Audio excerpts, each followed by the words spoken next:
Stand up comedian Kunal कामरानं आज मुंबईमध्ये विधिमंडळाच्या हक्कभंग समितीसमोर हजर तो झाला। शिवसेना फुटीवरून कामरानं केलेल्या एका गाण्यानं शिवसेनेचा मात्र चांगलाच तिळपापड झाला होता।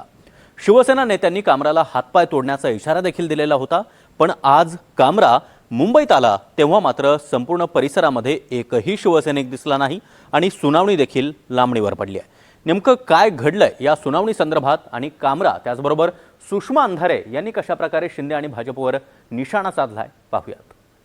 थाने की रिक्शा चेहरे पे दाढ़ी आंखों में चश्मा हाय, एक झलक दिखलाए कभी गुवाहाटी में छुप जाए, मेरी नजर से तुम देखो गद्दार नजर वो आए।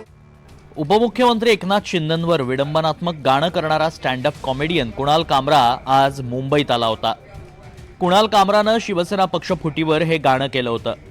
त्यानंतर शिवसेना आणि भाजपकडून कामराचे हातपाय तोडण्याची भाषा झाली। इतकंच नाही तर मुंबईतला कामराचा स्टुडिओ शिवसैनिकांनी फोडला। कामराला मुंबईत येण्याचं आव्हान शिवसेना नेते आणि पदाधिकाऱ्यांनी दिलं। त्यावेळी कुणाल कामराच्या बाजूने उभं राहत ठाकरे गटाच्या सुषमा अंधारे यांनीही कामराचं गाणं सोशल मीडियावर शेअर करत गायलं होतं। त्यावर भाजपच्या प्रवीण दरेकरांनी कामरा आणि अंधारेंविरोधात हक्कभंग आणला होता। साधारण वर्षभरानं कुणाल कामरा आता मुंबईत आला आणि विधिमंडळाच्या हक्कभंग समितीसमोर हजेरी लावली। त्यावेळी सुषमा अंधारे आणि अनिल परबही उपस्थित होते। कुणाल कामरा ज्यावेळी विधिमंडळात आला तेव्हा त्यानं संविधानाचा उल्लेख असलेला टी-शर्ट घातला होता। कामरा आणि अंधारे हजर झाले तरी मूळ तक्रारदार असलेले प्रवीण दरेकर काही कारणानं उपस्थित राहू शकले नाहीत।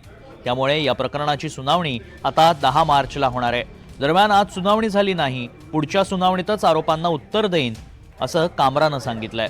कॉन्स्टिट्यूशन में मानता हूँ, जब मुझे बुलाया जाएगा मैं आऊँगा। मैं आज भी आया था, आज नहीं हो पाया हियरिंग, सुनवाई नहीं हो पाई कोई रीज़न से, शायद बहुत कुछ चल रहा होगा शहर में। तो ठीक है, जब वापस बुलाएंगे तब भी आ जाएंगे।